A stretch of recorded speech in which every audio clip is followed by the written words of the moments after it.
contracts. When you start out and you get signed, they give you like maybe 8% of your royalties are like 8, 9. If you're lucky and you have a good lawyer, you might get 10%. Or 50, like you get maybe. You know what I mean? Once you're established, if you're Mariah Carey, you're getting 13. You know what I mean? Like, what? Like, seriously? Like, huh?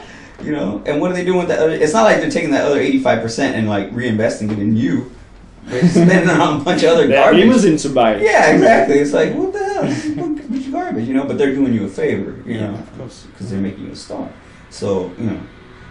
And there's 50 people in line, so if you don't complain, if you don't want to be a star, you make somebody else a star. So it's like, you know, for every Michael Jackson, there's like 1,000 other poor suckers who are just gonna, you know, get screwed, and be frustrated. So it's like, you know, what do? You know, the industry ate itself alive as far as I'm concerned. You know.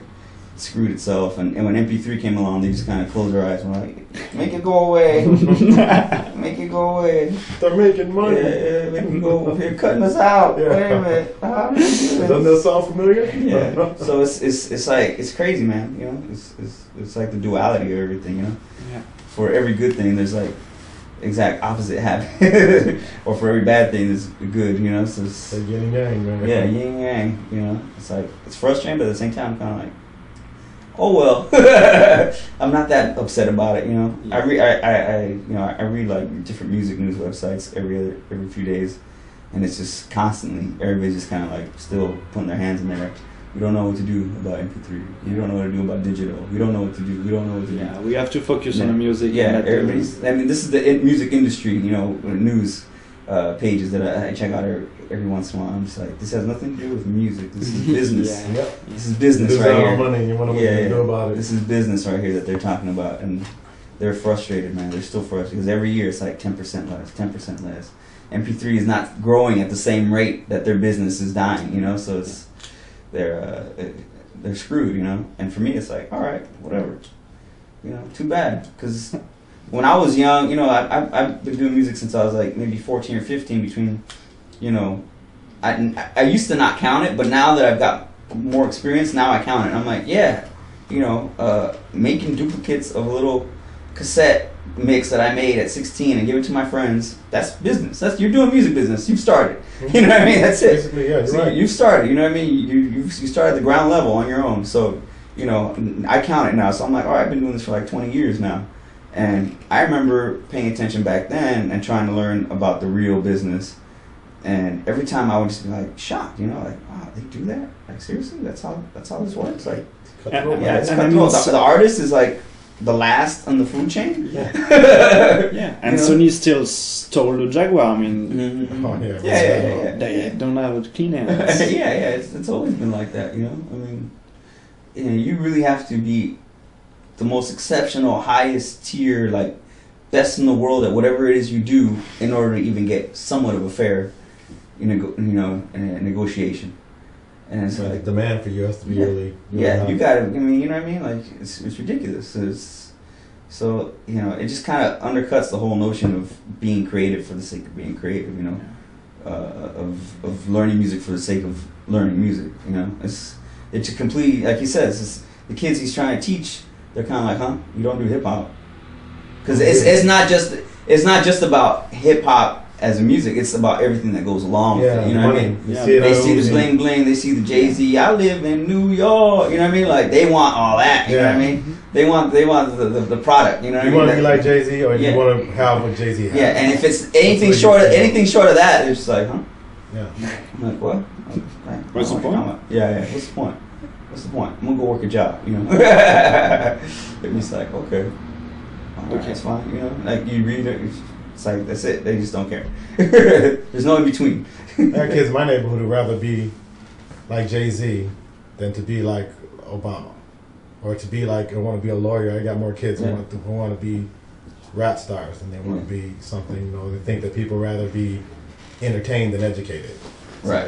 That's the vibe I'm getting. Yeah. And it's like, wow, you know, there's other things music is good, but it's sort of something you want to do that you've seen on TV, and it's you know, something you want to do. Maybe, you know, you might be the next lawyer or to be a doctor or something. You just want to be what they see on TV. Jay-Z. I don't really hear a lot of kids saying they want to be doctors, lawyers, or any other member of society besides they're looking at the money. I mean, everyone wants to be comfortable with they want to be exactly. I mean, I'll tell you, there's lawyers and there's lawyers out there who have more money than Jay-Z. So there's lots of people. You can make the money if you're looking for the money. You just don't want to do the work. They want to do the Jay-Z. They want to they can rap. And how many rappers I hear? There's everybody's a rapper. But I'm no expert. But when you see black people in TV show, in a US TV show, it's not the writer in Californication. It's not the nice and smart killer in Dexter. Is the black guy from the corner of the street in The Wire, and is the kick-ass. And what kind of role model is that? Yeah, you don't see a lot of right. That's fucked up from the start. Right, from the ground, from the foundation. You're right. You're right. That's part of the problem. The other thing that the society that we live in and the neighbors that we live in, and it's getting to the point where it's cool to be artistic, but now I've been doing this for a long time. I'm sick of this job. The boss is yelling at me. I'm tired of driving a beat up fucking car. My house, the bills are due. Fuck art. Fuck art. I want money. I need to get the fuck out of here. That's what it comes down to also. So it does. The schools are closing. I mean, they got now. In Detroit, they're putting boots and towing people's cars. Like, people already have money. They're doing it in their driveway at their home. Towing their cars the city home, needs money. Charging them to pick up the trash. I want the fuck out of here, man. I want to get the fuck out of here. You know what I mean? And I understand. I'm thinking, how could you, what do I tell them? Yeah. They're not going to listen. They don't want to hear it. I can't, unless I'm paying their bills, shut the fuck up and get me the fuck out of here. If you're not going to get me out of here, help me out of here, I don't want to hear it. That's what I'm getting from the kids. This is from kids, man.